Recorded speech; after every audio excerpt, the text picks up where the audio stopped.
అంటే వాళ్ళకి హిందుత్వం పరిచయం లేకపోవడం వల్ల అలా అనుకుంటున్నారు అనుకోవచ్చా? హిందుత్వం వాళ్ళకి పరిచయం అయితే వాళ్ళు అయితే డెఫినెట్గా అండి, డెఫినెట్గా. ఇప్పుడు యోగాని ఈ రోజున యోగా అమెరికా జనాభా 40 కోట్లు, దాదాపు 3.5 కోట్ల మంది యోగా చేస్తున్నారు. 3.5 కోట్లు, 10% జనాభా. ఓకే, అంటే 1-2 సంవత్సరాల్లో కేవలం 1-2 సంవత్సరాలు కాదు, అంటే ఈ మధ్య బాగా పెరిగింది. అంటే ఎప్పుడైనా ఒకటేలేండి. ఇప్పుడు మొదటి 100కి రీచ్ అవ్వాలంటే మనం 50 రీచ్ అవ్వడానికి 10 సంవత్సరాలు పెడితే 51 నుంచి 100కి రీచ్ అవ్వడానికి 2 సంవత్సరాలు పెట్టింది.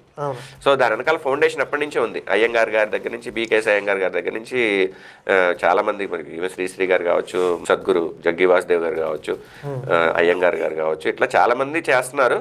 సో ఎప్పుడైతే జనాల్లోని విజ్ఞత పెరుగుద్దో, శాస్త్రీయ దృక్పథం పెరుగుద్దో, ఇప్పుడు ఒకటండి, నేను ఒక బేసిక్ క్వశ్చన్ అడుగుతాను చూడండి.